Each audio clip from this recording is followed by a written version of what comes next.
Happy Saturday. Happy Saturday. So today I wanted to share a story, if I may, about how I turned my habit of journaling into writing a story, a personal essay for Sisters from AARP. And it actually led to doing a whole photo shoot here where I am in Playa del Carmen, Mexico. As part of the story, right? So let's see. So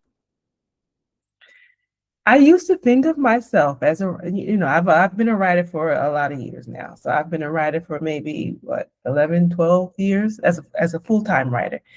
And I had always thought of myself as a rented hand. A rented hand. People would hire me to write about all sorts of things on behalf of other companies. So I was writing about HR software, I was writing about roofing companies, I was writing about wedding planning companies, like whatever. If you needed a blog post, an ebook, a white paper, a customer case study, you needed a website, any sort of content, an about page for your website, if you needed emails, I was your girl, right? So I was your girl. I was doing that. Um, and while I was doing that, it's called content marketing. It's generally what it's called. Um, I started I realized that I was neglecting my story. There was a part of me that wanted to be able to share my story. Now, for a number of years, I had done journaling, just writing in my own notebooks. Um, that I took with me for many years. Journaling was a practice that I was doing before I left to go travel. Now, if you're new here, my name is Helana Black. I left the United States in 2018 uh, to live in 10 different countries. I've lived in 10 different countries since then, from Southeast Asia to East Africa, Europe, the Middle East, and now in Latin America here in Mexico.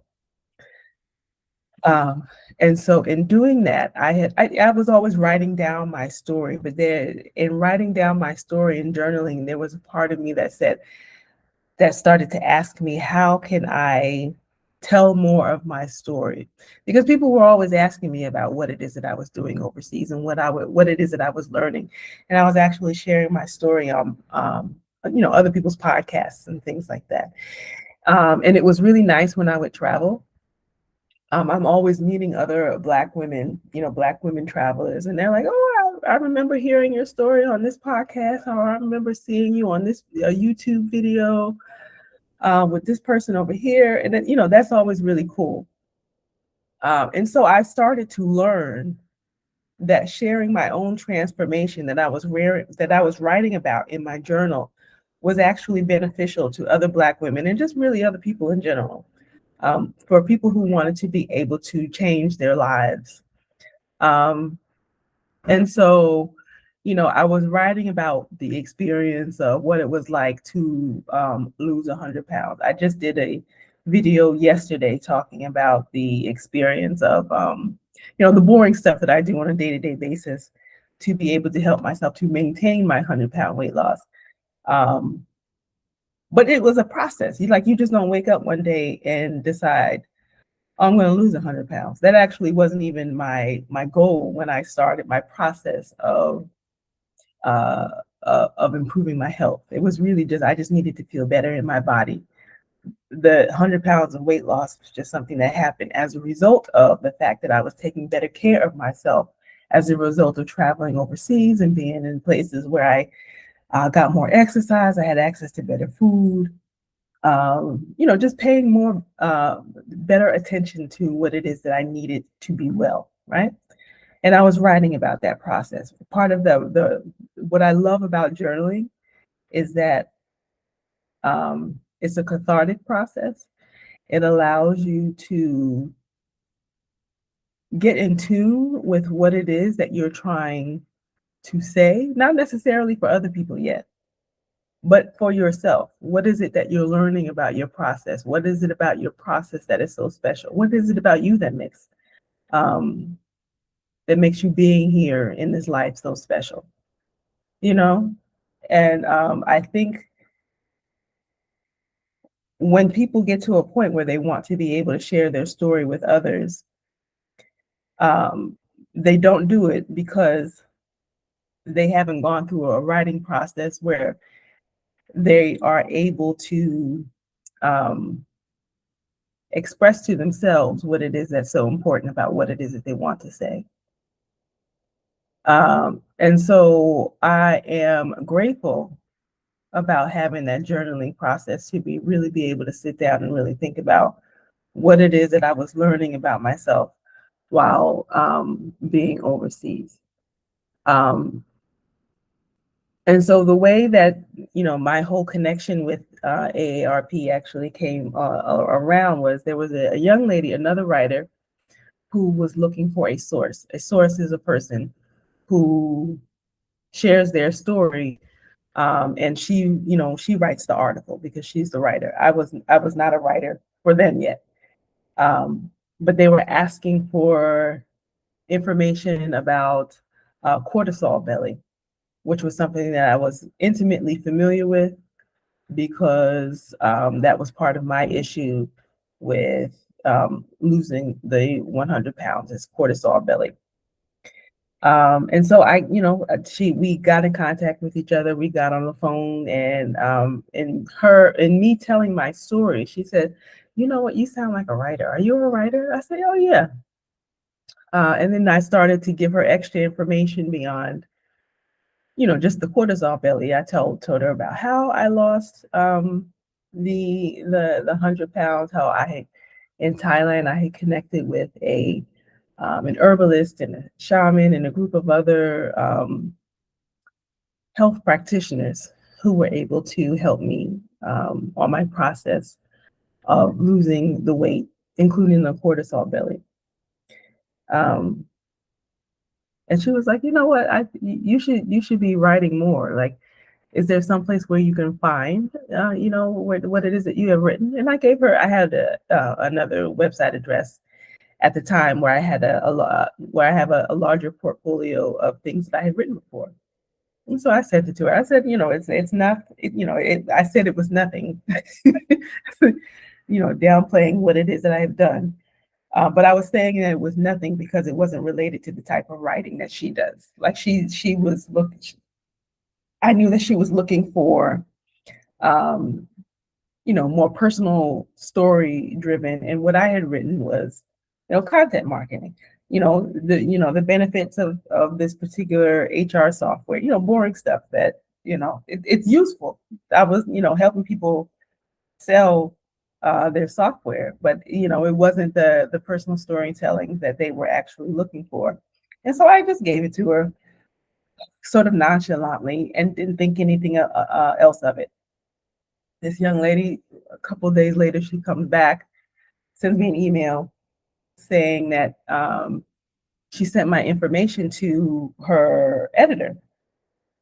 And the editor said that she would really like to, perhaps, work on something together. And I was like, wow, that's that's kind of cool. And so I thanked her. I said, thank you so much. And I asked her questions about what it is that what kind of story she might be interested in right now. And she gave me a little, a rundown of what it is that would possibly work. And I sent the editor an email directly, and I had written a sort of like a pitch about an article about relationships. And so I sent it. I didn't hear from her for a week, 2 weeks, maybe 3 or 4 weeks had passed. Um, and then eventually, after about a good month, the editor writes me back and she says, "You know what? I have an opening um, for a writer who can talk uh, about health." health and well-being, your experience with health and well-being. And I'm like, oh, cool, that's something that I can write about. Um, and for some reason, never really thought that my story was going to be good enough for a magazine, digital or otherwise. I just didn't think my story was good enough. I didn't think people would be interested. I didn't think it was special enough. Um, but because I had the practice of telling my story, because I had started my, telling my story in journaling, as well as having the practice of just being a writer in general, I knew how to tell a story. Even if I was, writing about, plumbing and roofing. But in my journal, I was able to talk about what it is that was so important about what it is that I was learning while I was traveling, and paying attention to what my body wanted and things like that. And so it was just really exciting to be able to have that information. I shared that with the editor, and what I wrote, she said she loved the story, and she had a bunch of edits. She had a bunch of edits, and I was excited about having the edits, because that means if there was edits, that means that she was truly interested in my story, and she just needed it to be in the voice of Sisters from AARP. So, Sisters, if you're familiar with Sisters from AARP, what that is AARP is a magazine, both print and digital, for people who are over 50. So Sisters from AARP is a digital publication that's attached to AARP, that is made for Black women over 50. And so she was just trying to help get me familiar with the voice, which is what you want, right? That's what you want. You want to be able to have an opportunity to be able to gain a relationship, to build up a relationship with the editor that you're working with. And I wanted to be super easy. I didn't want to complain. I just wanted to be, I wanted to be easygoing. I wanted I can learn. I can learn this process. I can learn this. I'm very easy to work with. Just tell me what you need. And so I went through her list of edits very carefully, did all the edits within an afternoon. I sent it back to her. She loved it. And I think this was maybe the second or third article that I wrote with her, was the one that eventually was published. And then they took the article. They were holding it for a while, and I was kind of wondering what was taking them so long for them to publish the article online.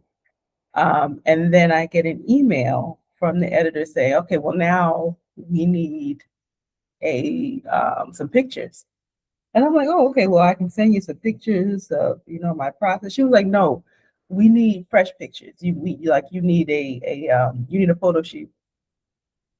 And I'm like, oh, a photo shoot. Okay, well, I live in Mexico. Like, you want me to come somewhere? Or she was like, no, I can just send someone to you. She said, well, we probably have um, a freelance photographer somewhere in Mexico City. He can fly down to where you are in Playa del Carmen, and we can get it done in the afternoon. And of course, we gave dates and all that other stuff. And eventually, within a couple of weeks, they were able to find someone, and I connected with the photographer, and there was a photographer and a photographer's assistant.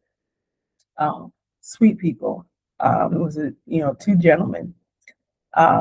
They came down and they were asking me for places of where to be able to do the actual photo shoot.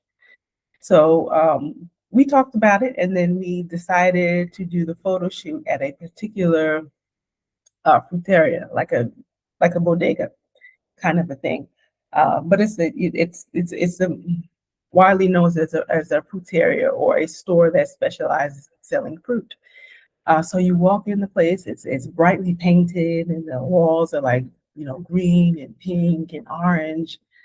And they have these beautiful stashes of, papayas and bananas and mangoes and um, passion fruit and apples and all sorts of things, right? This is a beautiful place to be. And, they have uh, refrigerators lined along the wall with all these colorful fresh juices that they press on site. And they've got coconuts. Just a beautiful place, small place, but it was, still very beautiful. And I'm like, okay, we're gonna do a photo shoot. Now, no, mind you, I don't know anything about doing a photo shoot. Like I'm kind of clumsy when it comes to taking photos. Like even the photos that I do for my thumbnails for YouTube, I feel like I'm kind of awkward on them. I kind of started off, trying to do these special pictures and trying to feed them into AI to be able to get a good photo. With it, I don't like AI photos. It just looks weird. So I just, as of late, what I've been doing is just taking screenshots of me sitting in front of my computer daily. And that's really just what I've been doing.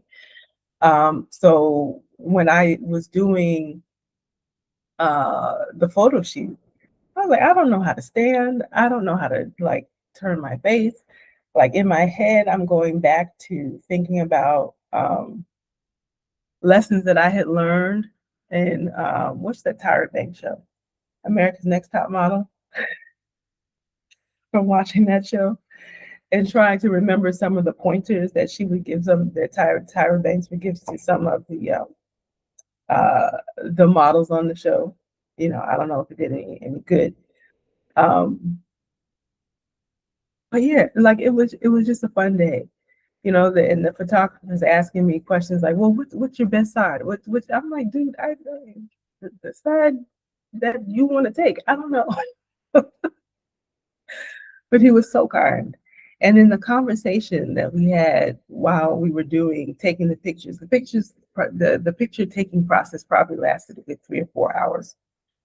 Um, and in the process of us doing that, we had conversations about, the kind of work that I was doing, and I was asking him about what he was doing as a photographer. And it really just kind of opened my eyes to the fact that I could do more than what I was actually doing. So yes, I started off in the B2B space, but I didn't love the B2B space. I didn't love the part of, writing about things that I'm, kind of separated from. Now, what I do love is telling stories about real people. So I can tell my story and I can tell the story of other people of how it is that they have, built a thing. So I've done customer case studies. I've done interviews with people to talk about their contribution to a particular company. I've done interviews about how people, started, um, nonprofit organizations, or how they became heads of corporations, so on and so forth, right? I like that part of storytelling, but I care less about writing about the benefits of a particular software. It's just my personal preference, but I'm excellent at telling a person's story.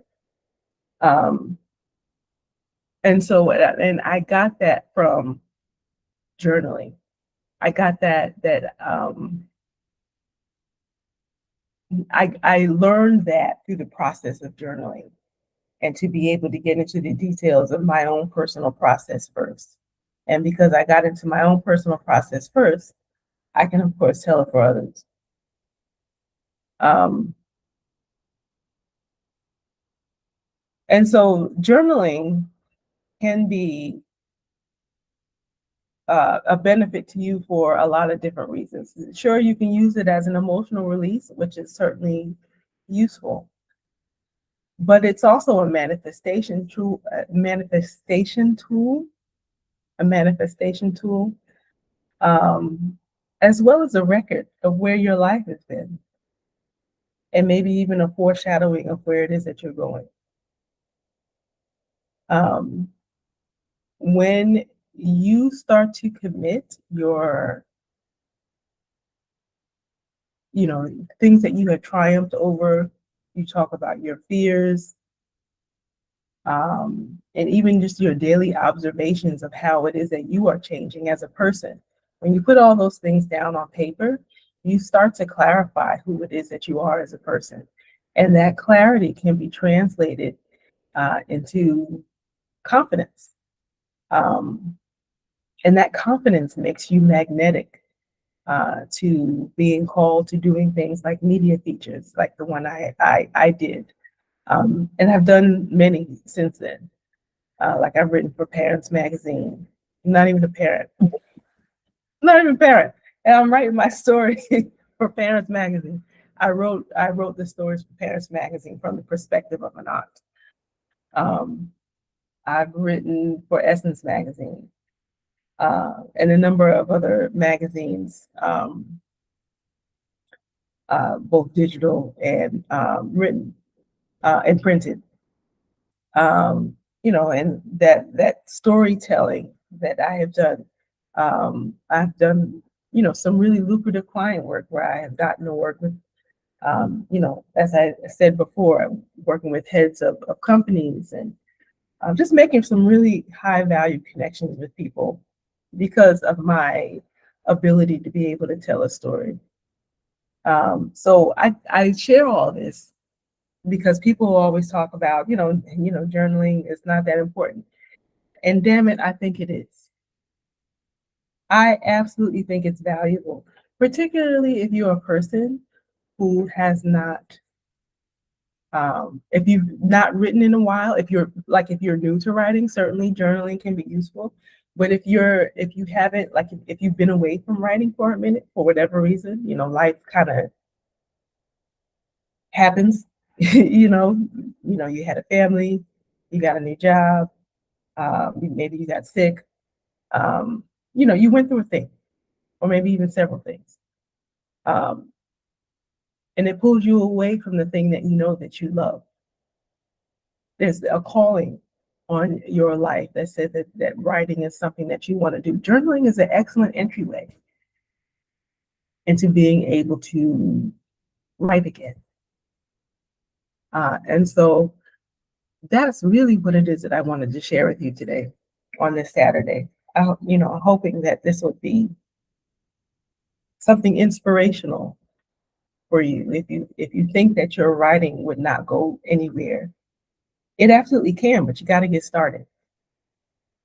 And you got to get started somewhere, right? All you need is a notebook. It doesn't need to be fancy. You can go out and get, some fancy if that's what you want to do. If you've got some extra cash and you'd like to journal with a particular type of a pen or pencil, um, do all the things. But essentially, you just need a notebook, a pen, and the courage to honor your daily lived experience. The the courage to honor your daily lived experience, um, and to honor your personal process. To honor your personal process. Sometimes we get into a funk where we feel like what we're going through doesn't matter. Um, what we're thinking about doesn't matter. But when you actually take that stuff out of your head and start putting it down on paper, you'll be surprised at the wisdom that you have gained. And you'll start to find out you've got a ton of stories that you want to be able to tell. But you got to put it down. You got to start somewhere. So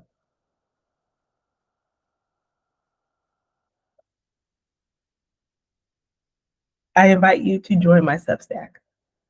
My Substack is called Wealthy, Wise, and Whole.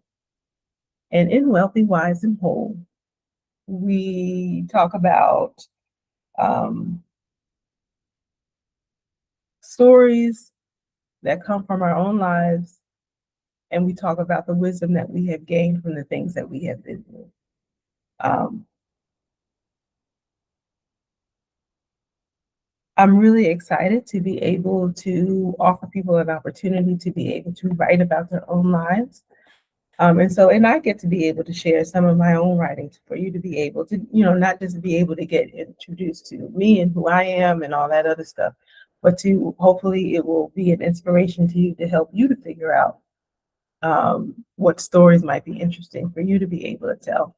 And so I offer the essay, and at the end of the essay, I'll offer a really juicy journaling prompt where you get to think about where it is that you're going, where you've been, where you are right now, and all of those things matter. Your story really matters. It matters to you. It matters to other people that you're sharing it with. But you got to put it down and start somewhere. So start. Why not start with journaling? Why not start with journaling? Um, so yeah, that was all I wanted to share today. If you are still here, I would really love for you to be a subscriber to my Substack. First of all, the link to join is in the description box as well as in the comment box. You can also subscribe to this YouTube channel. I am on my way to getting 1,000 subscribers. I'm at about 860 something, I think, right now. And I need you to click the subscribe button as well as the like button as well. So it'll tell the algorithm that you want more videos like this. Um, you want more videos like this, and when I post up a new video, and right now I'm doing them every day for a year. We're about a month in. We're about a month into this process. You'll be able to get a notification when I drop a new video. And you'll be the first one to see it. So thank you so much for hanging out with me. I'll see you tomorrow. Peace.